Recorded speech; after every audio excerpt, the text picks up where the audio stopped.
Hello दोस्तों, जय हिंद। उम्मीद है आप सब लोग मस्त होंगे और अपनी पढ़ाई में व्यस्त होंगे। आज आप सभी को मैथ का प्रैक्टिस करवाएंगे और सभी के सभी ये प्रीवियस ईयर क्वेश्चन है, ठीक है ना। चलिए तो समय नहीं लगाते हैं, प्रैक्टिस करते हैं। चलिए पहला क्वेश्चन जरा देखिए क्या कर रहा है। 3, 5 और 9 से विभाजित करने पर समान शेषफल 2 देने वाले 3 अंकों की सबसे बड़ी संख्या बताओ। एक तो इस सवाल को ऐसे भी लगा सकते हो, देख करके यानी ऑप्शन से लगा सकते हो, और दूसरा तरीका क्या है भैया, दूसरा तरीका है कुछ उसका जो ट्रेडिशनल मेथड है, यानी जो एक मेथड चलता है उससे लगा सकते हो, है ना। तो दोनों बता दे रहे हैं। 3, 5 और 9 से कर रहा कट है, तो 3 का नियम जरूर कर रहे हो जी। 3 का नियम क्या है, अगर सभी अंकों को जोड़ दिया जाए 3 से कटेगी तो वो संख्या भी 3 से कट जाएगी। जैसे 1 2 3 3 6 4 10 5 15 ये कटेगा कि नहीं 3 से, इतनी बड़ी संख्या भी 3 से कट जाएगी। वही बात किया जाए अगर 5 से, तो 5 का पता है इकाई अंक 0 और 5 होना चाहिए जी। 9 का क्या है, सभी अंक 9 से कटने चाहिए। जैसे इसका योग 15 है ना, तो क्या ये कटा 9 से, तो ये 9 से नहीं कटेगा, है ना जी। जैसे मान लो ये बताओ कट जाएगा कि नहीं कट जाएगा, तो जरा देखो 6 3 9 9 7 16 2 18, यानी ये 9 से कट जाएगा। ये विभाजक का नियम होता, तो सीधी सी बात है, काट लो ऑप्शनों को। जरा देखो 9 9 9 है पहला ऑप्शन, वो तो भाई 3 से भी कट जाएगा, 9 से भी कट जाएगा, शेष कहाँ तो बचेगा, नहीं बचेगा। 9 8 4 है, तो जोड़ लो जरा, 9 8 17 17 4 21। अब 21 है, अब 3 से काटोगे तो पूरा पूरा कट नहीं जा रहा है, तो वो नहीं होगा। फिर 9 9 8 देख लो, 9 9 तो कट ही जाएगा, 8 बच्चा, है ना। तो उसको जब काटोगे तो शेष कितना बचेगा, 3 से काटोगे तो 2 बचेगा। लेकिन जब 9 से काटेंगे तो 8 बचेगा, 9 से काटेंगे तो 8 बचेगा ना। 5 से भी काटेंगे तो 3 बचेगा, क्योंकि कहेंगे 5 रहता है तो 8 में से 5 जाती, समझे कि नहीं। एक ही ऑप्शन बच रहा 9 9 2, यानी 992। एक तो ये तरीका हो गया, बोलो जी। और एक और तरीका होता है, वो कैसे लगता है, क्योंकि उसको भी बता दे रहे हैं। क्या करा, 3 है, 5 है और 9 है। इसका क्या निकाल लो, एलसीएम निकालो। क्या निकालो इसका एलसीएम, तो 3 5 और 9 का एलसीएम कितना हो जाएगा, 45, है ना। 45 हो जाएगा ना। अरे भाई 3 15 45, 5 9 45, 9 5 45 हो जाएगा ना। बस अब एक 45 से क्या करो, 3 अंकों की सबसे बड़ी संख्या लिख लो। 3 अंकों की सबसे बड़ी संख्या कौन सी है, 9 9 9, 3 बार 9। 4 अंकों की रहता तो 4 बार 9, 5 अंकों की रहता तो 5 बार 9, है ना। छोटी क्या होता है, 2 अंकों का सबसे छोटी संख्या 10 होती है। 3 अंकों का 100, यानी 1 लिख करके 2 0। 4 अंकों का पूछेगा तो 1 अंक लिख करके 3 0, यही ना। अब इसी से काट दो, 45 दूना 90, शेष कितना बचा, इस 9 को उतारोगे, 45 दूना 90, 9 शेष बचा, बोलो। अगर ये 9 शेष ना बचता, ये 9 शेष ना बचता तो पूरा का पूरा कट जाता कि नहीं कट जाता, यानी 999 में से 9 को क्या कर दो, माइनस कर दो, तो कितना आ जाएगा भैया, 990। लेकिन क्या करा, दूसरे बचना चाहिए ना, कटना नहीं चाहिए, दूसरे बचना चाहिए, तो इसमें क्या कर दो, 2 को ऐड कर दो, यानी 992। यही आंसर है। क्या तरीका हो, ठीक है जी। बहुतों के लिए बहुत आसान फल है, लेकिन जिनको नहीं समझ में आता है भाई, जाहिर सी बात है थोड़ा सा तो ठीक ठाक फल हो जाता है ना जी। चलो अगला फल लगा लो। अगला फल तो देख करके लगाने वाला फल होगा, है ना जी। करनी वाला है ना जी। एक्स का वैल्यू दे रखा है √64 प्लस √21 माइनस √169, है ना। कितना हो जाएगा भैया, √64 का वैल्यू कितना हो जाएगा, √121 का वैल्यू 11, माइनस तो माइनस लगा दो, √169 का वैल्यू 11 8 19 में से 13 जा, एक्स की वैल्यू क्या पूछ रहा है, x², तो दोनों का स्क्वायर कर दोगे तो इसका वैल्यू कितना हो जाएगा, कोई दिक्कत नहीं, परेशानी नहीं, अच्छी बात है। तो अगला फल लगा लो। अगला फल देखो, मैथ का प्रैक्टिस में क्या करता है, क्या रहा, यदि 2 एलईडी टीवी और 1 मोबाइल फोन, है ना। एलईडी टीवी है 2 ठो, लगाओ तब तक इसका, और 1 है मोबाइल फोन, इसका वैल्यू कितना है, 31,000, है ना जी। फिर क्या कर रहा है, 2 मोबाइल फोन और 1 एलईडी, इसका वैल्यू कितना है, 35,000। तो कह रहा है बताओ 1 मोबाइल फोन का दाम कितना है। ऑप्शन से भी चाहो तो लगा सकते हो इसको, ठीक है। अगर चाहो तो ऑप्शन से भी लगा सकते हो। जैसे ऑप्शन रख लो, बताओ पहले आंसर इसका बताओ। ये दो समीकरण को सॉल्व करना है। एलईडी का वैल्यू भी पता चल जाएगा और मोबाइल का भी वैल्यू पता चल जाएगा, है ना जी। हमको किसका चाहिए? मोबाइल फोन का वैल्यू चाहिए ना जी। तो मोबाइल फोन को क्या कर दो, रहने दो, एलईडी को हटा दो, तो नीचे ऊपर इसमें किसका गुणा कर दो? 2 का, है ना। तो 2 का गुणा करेंगे तो कितना हो जाएगा? ये जरा बताओ।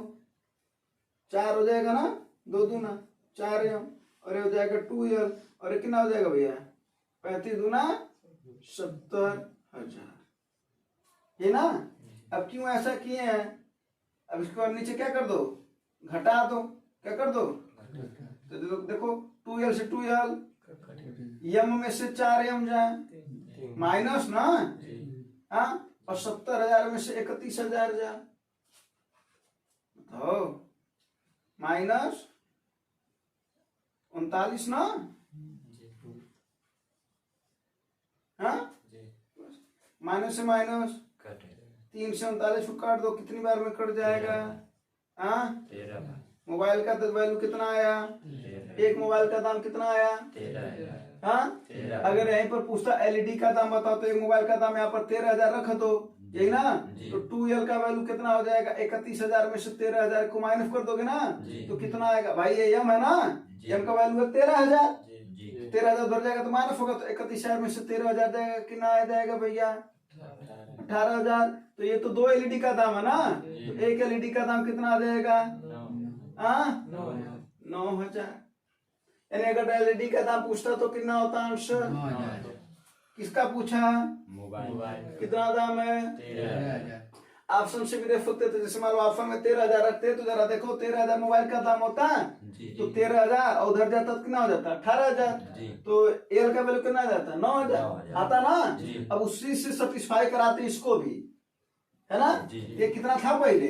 ये था 2m और एक एल था ना, और एक कितना था? 35,000। समझ रहे हो ना, इसके पहले वाली बात कर लिख रहे हैं। तो कितना हो जाता? 2m यानी 13 दूना 26,000, एल का वैल्यू कितना है? 9,000, तो 26 9 35, यानी सही है ना। सवाल बाद में भी पूछ सकता था कि तब बताओ 2 एलईडी और 3 मोबाइल का दाम बताओ, कोई दिक्कत ही नहीं है, है ना। 2 एलईडी का दाम कितना हो जाएगा? 18। एक एलईडी का 9, तो 2 एलईडी का 18,000, और उसके बाद से 3 मोबाइल का कितना हो जाएगा? 39,000। 18 और 39,000 को जोड़ दोगे तो आंसर आ जाएगा, यही ना। यानी सवाल किसी भी तरीके से पूछ सकता था, 2-3 सवाल इसमें बनाया जा सकते हैं, है ना। अगला फल क्षेत्रवृत्ति का सवाल है, मेंसुरेशन। और मेंसुरेशन के क्वेश्चन देखो हर बार परीक्षा में पूछे जाते हैं कि नहीं पूछे जाते हैं? पूछे जाता है ना, तो प्रैक्टिस को कर लेनी चाहिए। कुछ फार्मूला तो लिख देते हैं, और तब तक बताओ बेलन का आयतन क्या होता है? पाई आर स्क्वायर एच। इसका वक्र पृष्ठ कितना होता है? 2 पाई आर एच। संपूर्ण पृष्ठ कितना होता है? 2 पाई आर कोष्टक में एच प्लस आर। बस अब हमको क्या ज्ञात करना भैया? इसमें बेलन का आयतन। बेलन का आयतन यही है, बोलो। और इसमें हमको क्या चाहिए? आर की वैल्यू चाहिए और एच की वैल्यू चाहिए। दे भी रखा है सवाल में, देखो दे रखा है कि नहीं दे रखा है। यहीं से लगा लेंगे कितना? 22/7। आर की वैल्यू कितना दे रखा है? 10। कितना हो जाएगा? 10 गुणे 10 यानी 100 ना। और एच का वैल्यू कितना है? 20। बोलो हाँ। अब इसका वैल्यू कितना होता है? 3.14 दिया भी है ना, हाँ। अब गुणे 2000, बोलो। अब इसी का 2 गुना कर दो तो 314 का दूना कितना होता है? 628 होता है ना। अब 2 यहाँ पर दशमलव है तो 2 जीरो खत्म हो जाएंगे, 1 जीरो बचेगा, यानी कितना आएगा? 62। यही ना कैलकुलेशन है वो। कोई दिक्कत है क्या इस वाले में? देखने से वो लग रहा था, है ना। अगर वही वक्र पृष्ठ पूछता तो क्या करते? तो आर और एच की वैल्यू इसमें रख देते, नहीं रखते। अगर संपूर्ण पृष्ठ पूछता तो क्या करते? तो आर और एच की वैल्यू इसमें रख देते। तो दिक्कत है क्या? तो तीनों सवाल पूछ सकता है ना, उसकी मर्जी, है ना। अगला फल लगाओ। देखो काम समय का सवाल है, ठीक ठाक सवाल है। इसका आंसर बताओ, इसका आंसर बताओ। करा पी किसी काम को 5 दिनों में करता है, क्यू किसी काम को 10 दिन है, हाँ, और आर किसी काम को 15 दिनों में करता है।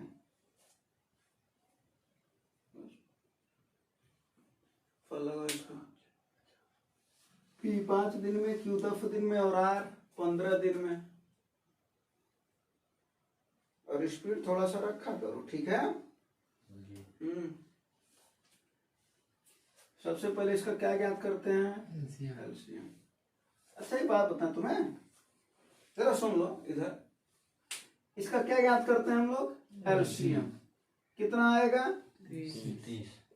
अच्छा एक बात बताओ, कहाँ है एलसीएम इसका ज्ञात करते हैं? ये कभी सोचो? जैसा अगर हम तुमसे बात करें कि यहाँ पर पी क्यू और आर में पूछे कि कौन तेज है, यानी किसकी क्षमता ज्यादा है, तो क्या कह रहे हो? पी कितने दिन में काम खत्म कर रहा है? 5। क्यू कितने दिन में? 10 दिन। आर कितने दिन में? 15 दिन। 15 दिन में। जी। ये नहीं बोल रहे हो? तुम तुमसे पूछे पी अरे क्या नाम है, सॉरी, तीनों लोगों में से किसकी क्षमता सबसे ज्यादा है, तो जाहिर सी बात है तुम क्या कहोगे? पी की। लेकिन ऐसे कैसे तुम पी को बोल दिए कि पी की क्षमता सबसे ज्यादा है? क्योंकि वो 5 दिनों में काम खत्म कर रहा है। कौन सा काम? मान लेते हैं कि पी को हम दिए हैं 50 ईंट दिए हैं, 50 ईंट यहाँ से वहां रख रहा है, ठीक है जी।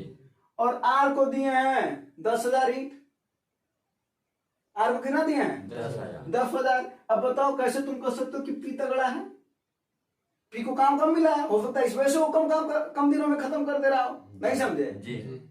हो सकता है आर को बहुत ज्यादा काम मिल गया, तो इस तरीके से हम नहीं कर सकते हैं। उसी वजह से हम क्या कहते हैं कि ऐसा करो, तीनों को बराबर काम दो, तीनों को बराबर, तब जाकर के ना पता चलेगा कि पी की क्षमता ज्यादा है कि क्यू की क्षमता ज्यादा है कि आर की क्षमता ज्यादा है। जी। बोलो। अब मान लो तुम्हारा पेपर होता है, अब तुम मान लो तेज हो, ऐसा हो जाता पेपर कि कोई लड़का तेज है, ठीक है, अच्छा है, मेहनती है, तो उसको 1 घंटे में 500 क्वेश्चन दिया जाएगा, 200 क्वेश्चन दिया जाएगा, 150 क्वेश्चन दिया जाएगा। और जो कमजोर है उसको 1 घंटे में मात्र 25 क्वेश्चन दिए जाएंगे। पूरा भारत कमजोर होने के लिए तैयार हो जाएगा, है ना?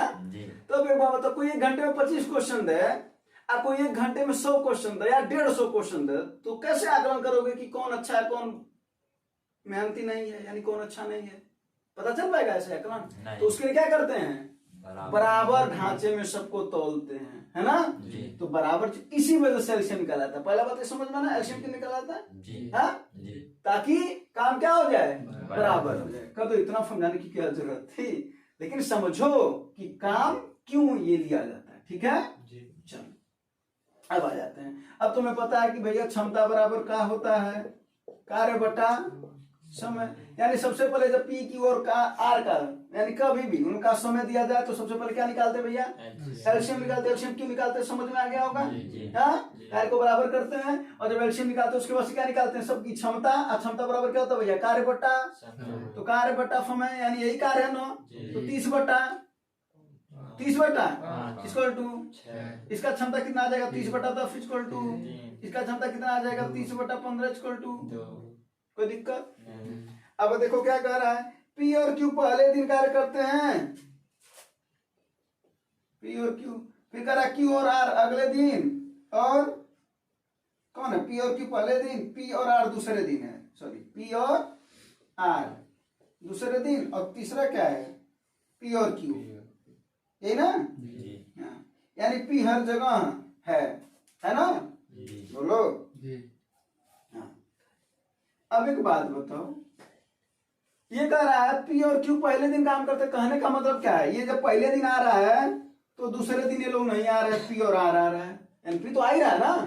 हाँ, फिर ये तीसरे दिन, ठीक है, तो तीसरे दिन क्यू आ रहा पी के साथ, तो कोई दिक्कत ही नहीं है। यानी 3 दिन में पूरा का पूरा काम देखा जा रहा है ना? कोई दिक्कत नहीं। पी और क्यू का 1 दिन का काम निकाल लेंगे। पी 1 दिन में कितना काम कर रहा है? क्यू कितना काम कर रहा है? 1 दिन में कितना काम करेंगे ये? 9। फिर अगले दिन की बात करते हैं, पी कितना काम कर रहा है? और आर कितना? 2। कितना हो जाएगा? 8, है ना?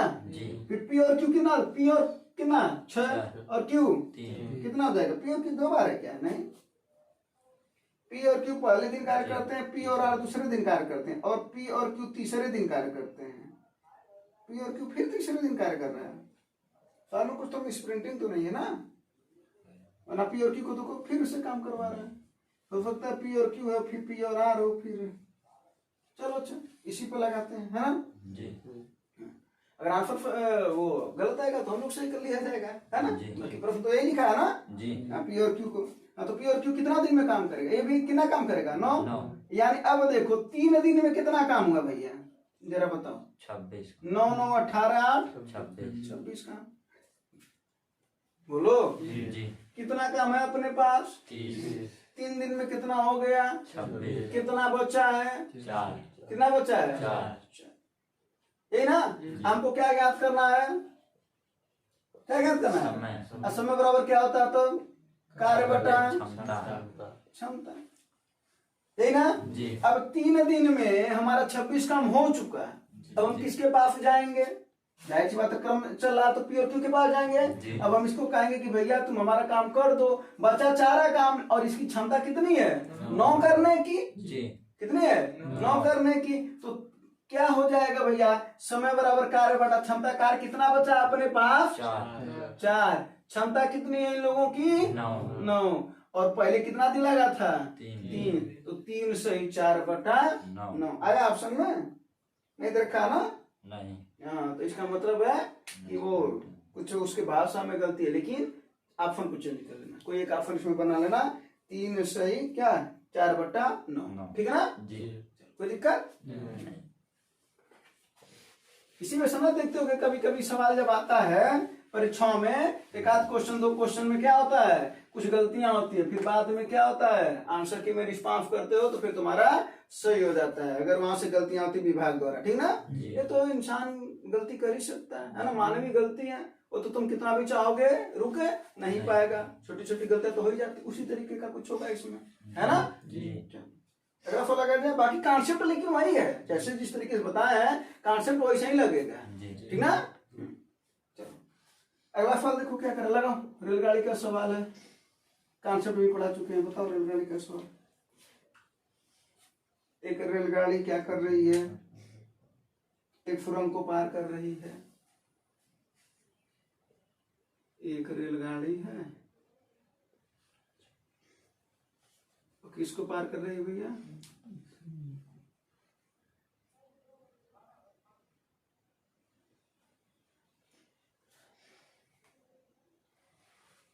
आगे होगा आंसर जी। देखो जब रेलगाड़ी, अब ये रेलगाड़ी है और ये सुरंग है, इसमें ये जा रहा है, तो कब कहोगे पार करेगा, जब ये रेलगाड़ी इस पार आ जाए, बोलो तभी कहोगे इधर इस दिशा में जा रही है, यही ना। तो कहोगे कि जी अब देखिए पार हो गए, ये ना कहोगे। हाँ अब बताओ तो फार्मूला क्या होता है भैया, चाल बराबर दूरी बटा समय।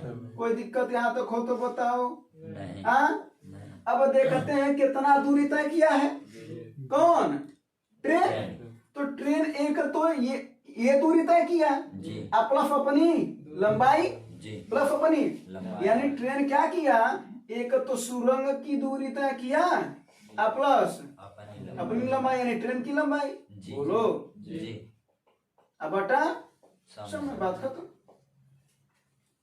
वही जब व्यक्ति को पार करता है तो मात्र अपनी लंबाई तय करता है ना, कॉन्सेप्ट में बताया भी है, फिर भी बताएंगे अभी और जब कॉन्सेप्ट का क्लास चलेगा, है ना।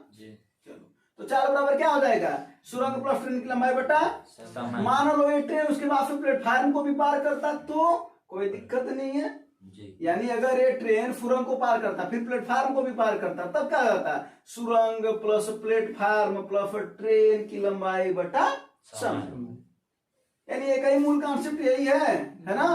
बस अब 4 बराबर क्या आ गया, सुरंग प्लस ट्रेन की लंबाई, सुरंग बताओ कितना है 1250, ट्रेन कितना है 350 बटा 80, समय कितना है 80 से। सोचो कितना आसान सवाल है, कॉन्सेप्ट अगर पता रहा तो कितना आसान है ना।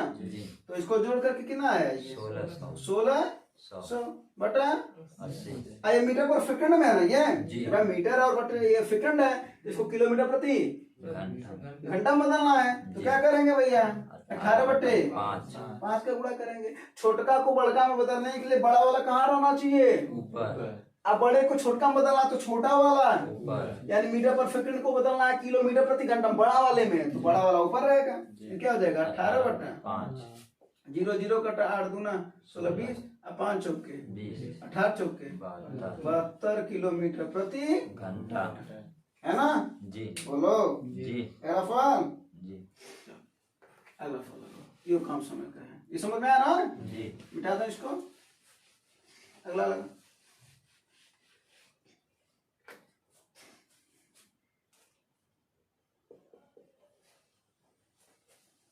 अगला है इसी पर है m1 d1 t1 बटा wn बराबर m2 d2 t2 बटा w2।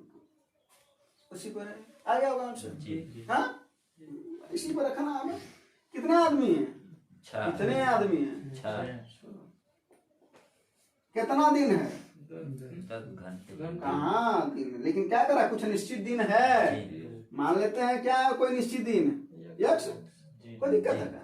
नहीं घंटा कितना है? 10 घंटे बटा काम क्या कर रहा है? काम भी बराबर, क्योंकि वही काम वो भी कर रहा है। जी जब काम बराबर होते हैं तो इसको हटा दिया जाता है, तो हटा दें, जी काम बराबर है ना भैया? जी बराबर। फिर क्या करा, अगले बार कितने आदमी हैं? 12 करा है कितने घंटे कार्य करेंगे, और समान दिनों में, समान दिनों माने वह दिन जो पहले था वही अब भी है। करा कितने घंटे काम करेंगे, यही है ना टी2। जी टी2 उसको मान लो, यक्ष से यक्ष 6 दूना 12 2 25 10 कितना है आंसर? 5 है ना? जी कोई दिक्कत? नहीं। अब एक बार इसको ऐसे भी लिखोगे क्या, 5 बराबर t2, फिर जाकर के ऐसे करोगे तब जाकर ट्रिक करोगे। अरे तुरंत मार देना चाहिए, है ना? जी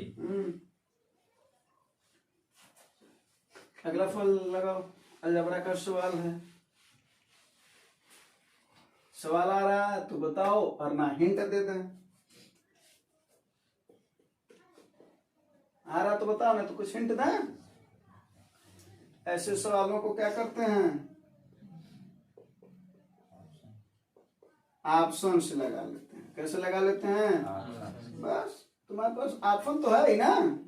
कितनी अच्छी बात है इसमें ना, कि ऑप्शन भी साथ साथ में होता है कि नहीं होता है? जी हाँ जी ऑप्शन से रख लो। एक्स बराबर क्या दे रखा है? पहला ऑप्शन एक्स का वैल्यू 1 और वाई का वैल्यू 3 पहला रखा जाए। जी ऐसे सब को ऑप्शन से रख लेना चाहिए, है ना? आंसर आया। जी हाँ तो एक्स बराबर 1 और वाई बराबर 3। देखो एक्स रखो 1 तो 2 पर 1 घात कितना होगा? 2 होगा। और वाई का वैल्यू 3 है तो 3 पर 3 घात 27 तो 27 और 2 29 17 नहीं आया? नहीं। पहला गलत। किन लोगों को समझ में नहीं? जी समझ आया ना? फिर कह रहा है एक्स बराबर 3 वाई बराबर 3, 3 यहाँ पर रख दिया जाए तो कितना हो जाएगा? 8 हो जाएगा। यहाँ पर 3 रखा जाएगा 27, फिर गलत। जी खत्म। दूसरे में रखने का मौका नहीं मिल रहा है ना? पहले से गलत है। और अलजबरा है, कहता है समीकरण सैटिस्फाई होना चाहिए जी ना। तीसरा रखो 3 और 2 पर 3 कितना होता है? 8 और ये 2 है ना, जी। तो 3 पर 2 9 तो 9 8 17 सही लग रहा है ना? जी। अगले में भी रख लो। यहाँ पर इसका वैल्यू कितना रखे हो? 3 ना, जी। तो 3 2 5 2 पे 5 घात कितना होता है? 32 32 माइनस वाई का वैल्यू कितना रखे हो? 2 2 और 2 1 3 और 3 पर 3 27 32 में 27 जा, 5 यानी 2 और 3 सही। 2 और 3 है ना? तीन। अरे सॉरी 3 और 2 सही है। एक्स का वैल्यू 3 और वाई का वैल्यू 2, यही सही है ना? जी अगले को रखने की जरूरत नहीं है। तो ऐसे सबको कैसे लगा लेते हैं? ऑप्शन उसके अलावा कोनो तरीके से लगाओगे ना तो बहुत ही खतरनाक लगेगा या नहीं लग पाएगा, है ना? जी। छोड़ना पड़ जाएगा। अगला सवाल, ये तो इजी सा सवाल है। कराई दुकानदार 45% की छूट देता है और 330 रुपए का भुगतान किया तो अंकित मूल्य बताओ। ये ना अंकित मूल्य क्या होता है भैया? अंकित मूल्य पर ही तो छूट मिलता है। तो अंकित मूल्य पर छूट मिलता है बटा 100, और वही क्या होता है? सेलिंग प्राइस यानी विक्रय मूल्य। बोलो हाँ अंकित मूल्य को मान लेते हैं एक्स, छूट के ना भैया 45, तो 100 में से 45 है 55 बटा बराबर विक्रमण कितना है 330 है ना। 11 पचे 11 तिहाई 5 छक्के 100 इधर जाएगा तो कितना हो जाएगा, कोई दिक्कत नहीं। हाँ नहीं। तो लगा ही सकते थे, है ना। जी। फार्मूला तुम्हारे सामने है, और वैसे भी अंकित मूल्य विक्रम मूल्य से ज्यादा ही आता जी। है ना। जी। देखो आया भी 600 है ना, अब विक्रम मूल्य 330 था। बोलो जी। अगला लगाओ, अगला फल, अगला फल लगाओ, देखते हैं जल्दी से लगाते हो कि फास्ट लगाते हो। आंसर बताओ, तुरंत बताओ आंसर इसका, जल्द से बताओ इसका आंसर। नहीं आया तो रहने दो, इतना समय नहीं। देखो इधर कैसे करते हैं, इस सवाल को तुरंत लगाया करो। क्या करा है, a प्लस बी का 20% ना, परसेंट से परसेंट हटा दो पहले, बात है खत्म, है ना। यानी a प्लस बी गुड़े 20 बराबर a माइनस बी गुड़े 30, 0 से 0 हट गया। हाँ, एक तो वो तरीका है कि गुणा करके ए को एक तरफ बी को एक तरफ कर लिया जाए, एक तो वो तरीका है। हाँ, 2a प्लस 2b बराबर 3a माइनस 3b, एक तो ये तरीका है। क्या हो जाएगा, ये 2a को उधर कर दो, इसको इधर कर दो, तो 3b और 2b मिल करके माइनस इधर आएगा प्लस होगा ना, ये प्लस है तो उधर जाएगा माइनस हो जाएगा, तो 3a में से 2a जाए, b को इधर कर दो तो क्या हो जाएगा 5 बराबर a बटा इसके बटे 1 है ना, यानी a कितना है 5, b कितना है ना, तो b का कितना गुना है 5 गुना।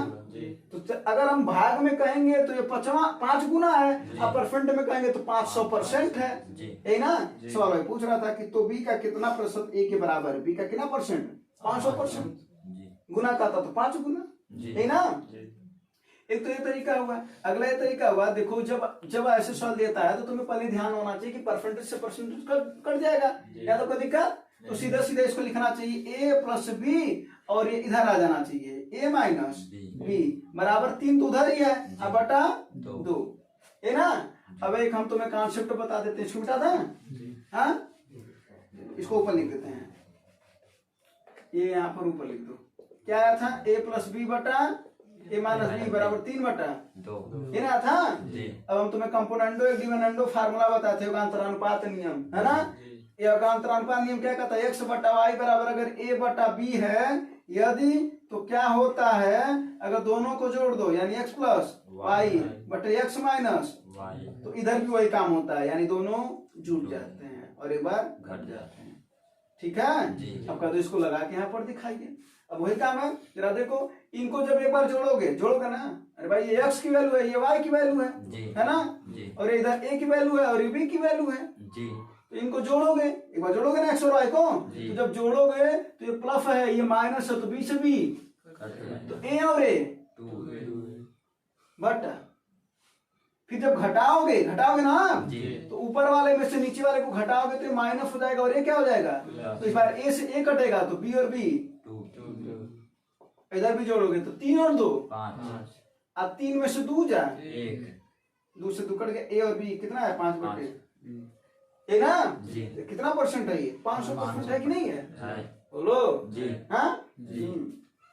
और ये योगांतरानुपात नियम ना बड़ा अच्छे जगह पर काम करता है, ठीक है। हाँ, जैसे अगर हम तुम्हें एक सवाल देते हैं, बस इसको दिखाने के लिए कि इसका यूज क्या है एक्चुअल में, √x प्लस √y बटा, ये आया हुआ सवाल है, ठीक है, एसएससी का, बराबर का 3/2, तो कहते x और y का अनुपात बताओ, x और y का अनुपात। अब बताओ, अगर ऐसे फल दे दें तो तुम तो स्क्वायर करते रह जाओगे, करणी करते रह जाओगे, है ना। हाँ, और वही योगांतरानुपात नियम लगा दो तो देखो क्या कहोगे, एक बार जोड़ना है और एक बार घटाना है कहोगे ना, तो जब जोड़ोगे तो y √y और √y कट जाएगा ना, क्योंकि प्लस माइनस है, तो क्या बचेगा भैया 2 है ना, बचेगा इनका रहा है। और एक बार क्या कर दो, इसमें से इसको घटा दो तो x से x इस बार कटेगा, समझ रहे हो। ऊपर वाले में से नीचे वाले को माइनस करोगे तो ये माइनस होगा, और क्या हो जाएगा माइनस का गुणा प्लस हो जाएगा ना, तो क्या बचेगा इस बार 2 √y, इधर भी जोड़ दो तब 3 दूई 5 इधर भूल ना जाना जी है ना। हाँ 2 से 2 कट गया अब ये अंडर रूट है ना, जी तो ये अगर हम इसको दोनों पक्षों का स्क्वायर कर दो तो हट जाएगा कि नहीं हट जाएगा। हट तो 100 बट्टा y बराबर 5 का वर्ग 25 और 1 का वर्ग एक कितना है, x और y का अनुपात 25 वो इसी लगाते रह जाओगे भैया। और नहीं अगर मान रहे हो तो एक बार प्रयोग करके कभी घर पर बैठ करके देख लेना तो पता चलेगा कि कितना समय लग रहा है, ठीक है ना। जी तो ये है युगांतर अनुपात नियम का यूज, ठीक है। जी चलो तो इस सवाल को भी लिख लेना, फॉल आ जाता है कभी, उसके बाद से तो कुछ भी पूछ सकता है वो, है ना। जी चलो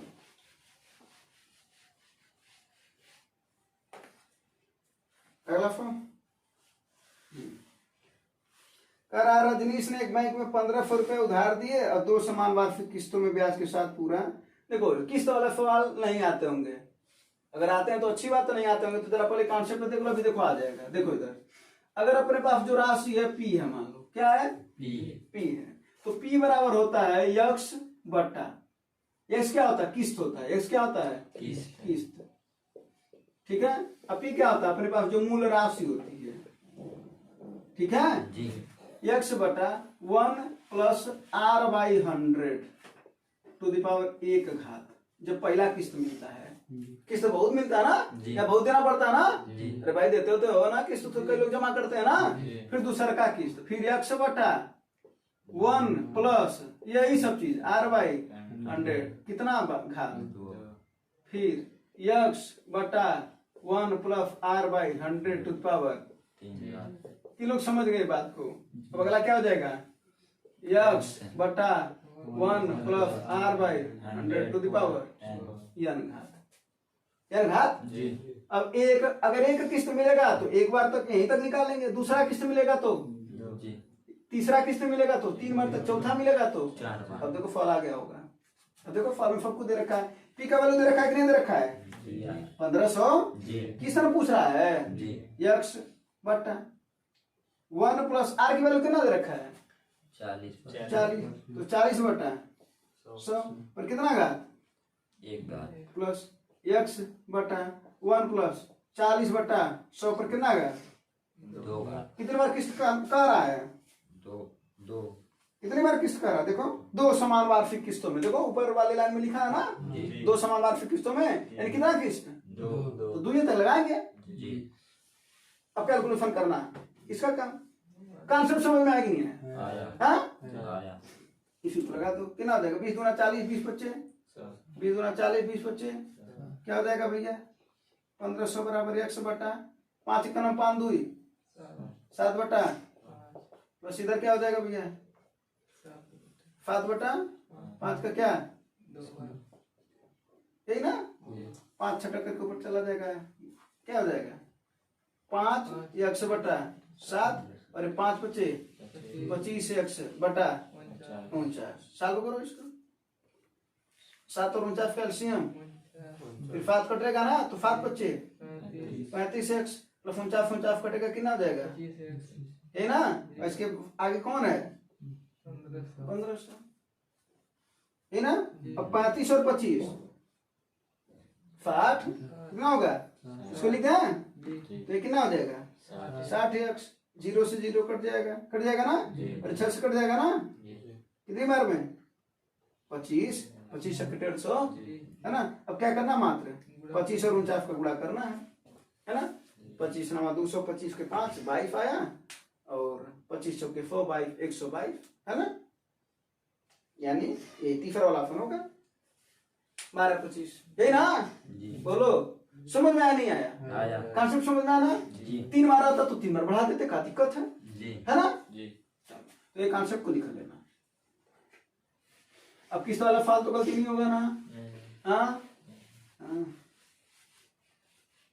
इसके झलक कभी कभी देखे जाते हैं एसएससी और यूपीएसआई की परीक्षाओं में, ठीक है ना। अब ये देखो अब ऐसा कुछ नहीं है, अब कोई भी प्रश्न कहीं भी आ सकता है, ठीक है ना। जी हाँ ये ध्यान देना।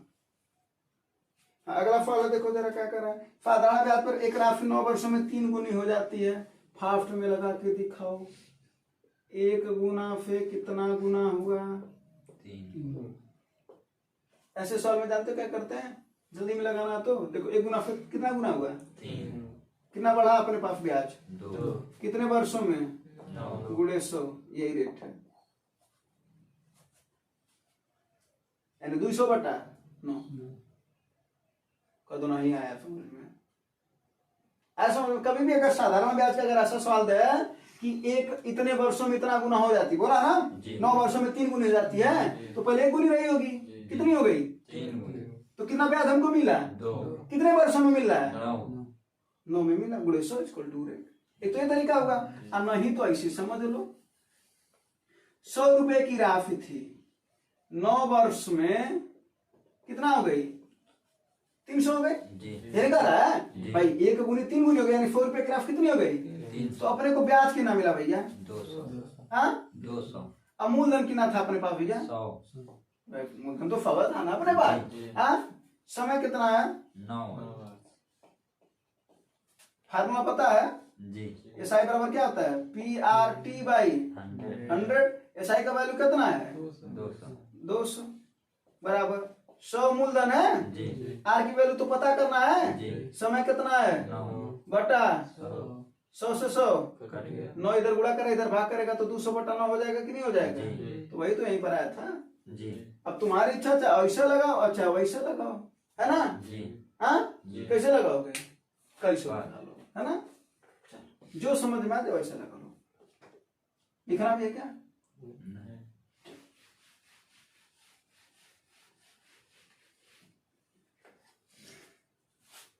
ऐसा नहीं ना कि थोड़ा जल्दी में मिटा देते हैं, नोट कर लेना चाहिए अगर कुछ अच्छे सवाल हो तो, ठीक है ना, हाँ, बता दिया करना, रुक जाएंगे कल अगली बार में रुकना ही पड़ेगा।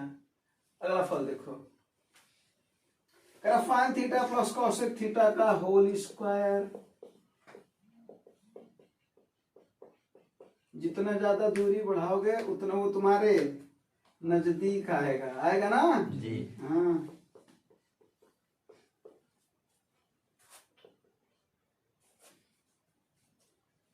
ऐसे सवाल में देखो क्या करते हैं, तुम्हें मालूम नहीं पता है, इतना तो नहीं पता ना, लेकिन एक चीज बता दे रहे, जो वैल्यू होता है ना 0 डिग्री 45 डिग्री हाँ जी 60 डिग्री 90 डिग्री सब वैल्यू है ना, जी ये इतना याद कर लेना चाहिए। और 9 ज्यादा याद कर पाओ ना तो साइन का याद कर लो, कॉस का याद कर लो और टेन का याद कर लो, ठीक है। इतना भी नहीं याद कर पाओगे तो ना, उतना भी नहीं करना चाहते हैं तो जो 45 डिग्री वाले वैल्यू हैं कम से कम उसका याद कर लो, और 0 वाले याद कर लो और 90 वाले याद कर लो, बस इतना तो याद कर सकते हो। फाइन 0 डिग्री का वैल्यू करना, काफ 0 डिग्री का वैल्यू करना, टेन 0 डिग्री का वैल्यू करना, ये तो याद कर सकते हो। तो चलो हम 45 वाली वैल्यू से इस सवाल को लगाते हैं। तो बस अब देखो तुम्हें मान रख के बता दे पहले, फाइन 45 का वैल्यू कितना होता है 1/√2। कॉसेक 45 का वैल्यू कितना होता है भाई, फाइन का उल्टा होता है कॉसेक, तो उल्टा हो जाएगा, कितना हो जाएगा, ठीक है जी हाँ, जी कोई दिक्कत नहीं कॉस का वैल्यू कितना होता है 1/√2 काफ 45 का वैल्यू 1/, और सेक 45 का वैल्यू कितना होता है, सेक 45 है ना, यहाँ पर 45 लिख दो, ये भी इसी का उल्टा होता है, कितना हो जाएगा है ना। जी अब यही सामान उठा करके इसमें रख दो, ये सामान क्या कर दो इसमें रख तो रखो। अब फाइन 45 का वैल्यू कितना है 1/√2 प्लस √2 का स्क्वायर होल स्क्वायर, प्लस यहाँ पर भी वही चीज जी बोलो, जी सेम चीज है ना। जी अब इसी को सॉल्व कर लो, ये क्या हो जाएगा, इधर गुणा होगा तो 2, √2 दो बार मिलेगा तो कितना हो जाएगा 2, तो 2 और 1 3/√2 का क्या कितनी बार, ये भी तो वही चीज आएगा ना, कितनी बार 2 भाई, ये भी एक बार आएगा ये भी एक बार, तो उसी को 2 बार लिखते रहे, बोलो। जी अब इसी को सॉल्व कर लेते हैं, 2 गुणे 3 का वर्ग 9 और √2 का वर्ग 2 कितना आ जाएगा 9 9, कितना आ गया 9 अब तो ऑप्शन में तो नहीं है, तो ऑप्शन में ऐसे थोड़ा दिया रहता है। अब ऑप्शन में भी थीटा का वैल्यू कितना रखोगे, तो तुम्हें बताया है कि tan का वैल्यू 45, tan 45 का वैल्यू 1 होता है, sin 45 का वैल्यू अरे सॉरी cot 45 का भी वैल्यू 1 होता है, तो tan और cot में सब दे रखा है ना, जी तो अब तुम बताओ कौन सा सही होगा, बताओ। पहला वाले में अगर रखा जाए तो 5 अब प्लस 10 45 का वैल्यू 1, 1 का वर्ग 1 तो 5 1, 8 45 का वैल्यू 1 तो कितना आ जाएगा 1, यानी कितना आएगा 7, 9 आया, यानी पहला ऑप्शन। दूसरा वाले में रखो 7 है, अब 10 45 का स्क्वायर 1 और cot 45 का स्क्वायर 1, 1 में से 1 जा, कितना आया 7, 9 आया नहीं है। अगला वाले में देखो 7 प्लस 10 45 यानी 1, 1 का स्क्वायर प्लस cot 45 का वैल्यू उसका भी 1, कितना आएगा 9।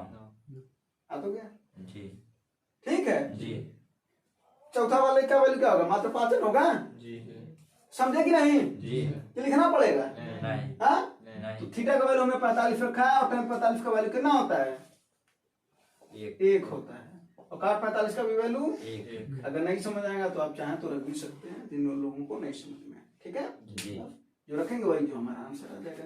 तो समझा ना कैसे रखे हैं, तो कुछ वैल्यू पता होनी चाहिए, कुछ तो याद कर लो, हाँ 45 वाली वैल्यू तो सबका याद कर लो।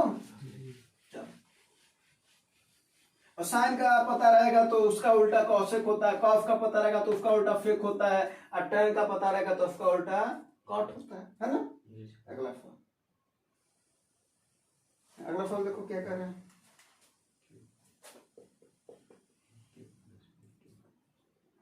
देखो एक फार्मूला होता है a प्लस बी का होल क्यूब, ठीक है। फार्मूला लिख देते हैं, चलो लिख देते हैं a प्लस बी का होल क्यूब बराबर a cube plus B cube plus 3ab question में a प्लस बी, ठीक है।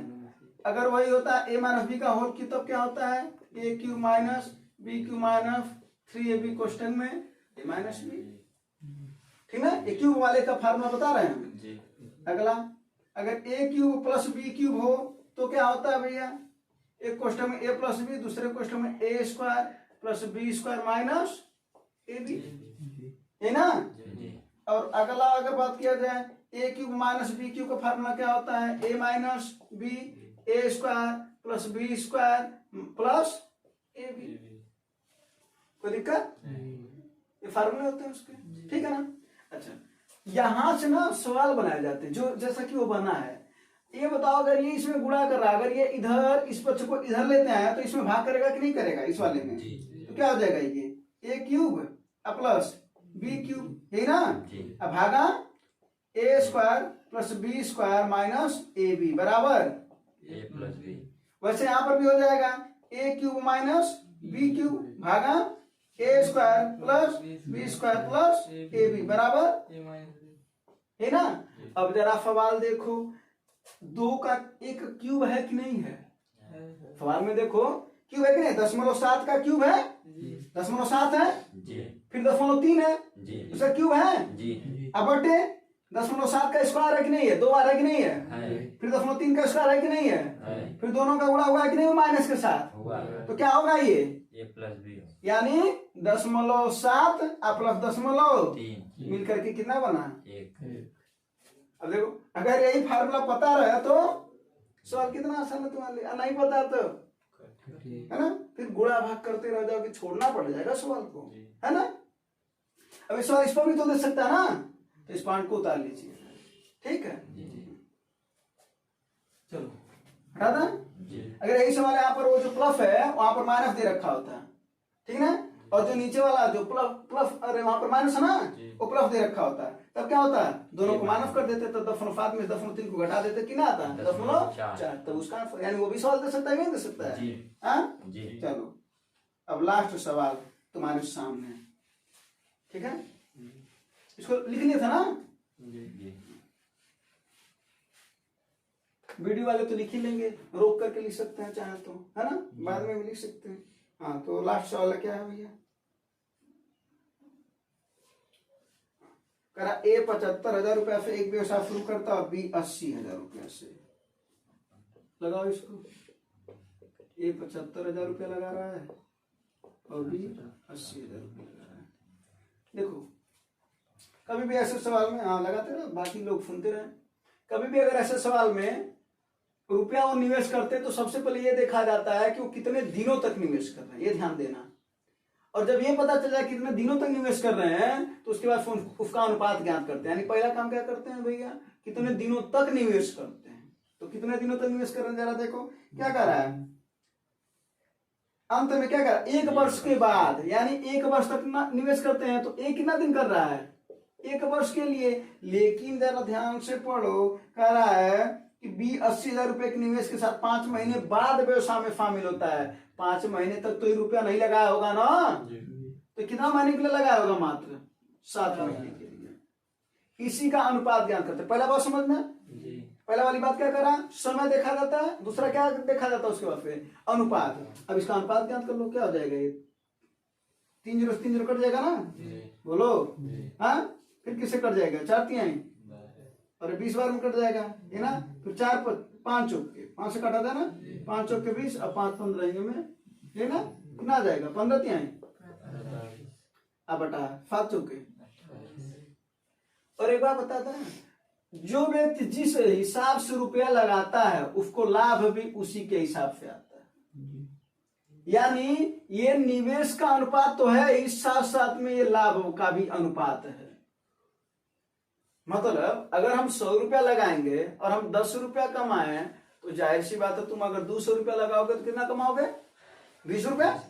हमसे ज्यादा लगाओ पैसा, हमसे दुगना पैसा लगा तो हमसे लाभ भी तुम्हारा क्या होगा, कहोगे नहीं बतिया। इसका मतलब जितना हम पैसा लगाते हैं उसी के हिसाब से हमारा लाभ भी होता है, ठीक है। तो पहला काम ऐसे सॉल्व में क्या करते हैं, साझेदारी वाले सॉल्व में सबसे पहले क्या देखते हैं, सबसे पहले क्या देखो कितने समय के लिए लगाए। क्लियर हो गया, ये 12 महीना के लिए लगा रहा था और ये 7 महीने के लिए, क्योंकि अंत में बोला वर्ष के अंत में।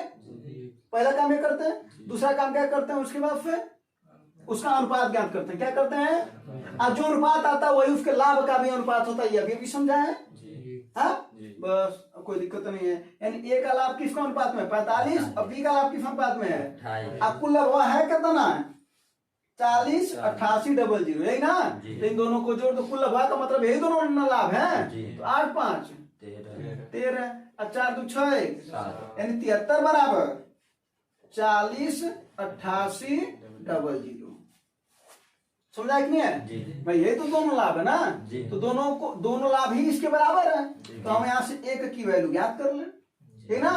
क्या हो जाएगा 40 88 00 बटा 73, ठीक ना।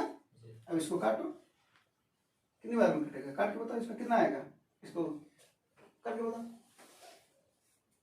7 5 35 7 6 5 बार में कट रहा पहली बार, है ना।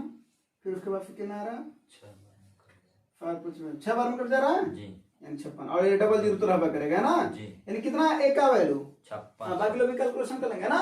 हाँ तो एक का वैल्यू कितना आया 5600, एक का वैल्यू 5600, कोई दिक्कत नहीं। तो जब एक का वैल्यू 5600 आया, किसका पूछ रहा, ए और बी का अलग अलग दोनों का पूछ रहा ना। एक बार 5600 में किसका गुणा कर दोगे 45 और एक बार 28 जो आएगा भाई, तो गुणा करके आंसर बता देना कमेंट में, ठीक है। हाँ समझे कि नहीं, सवाल समझ में आया कि नहीं आया।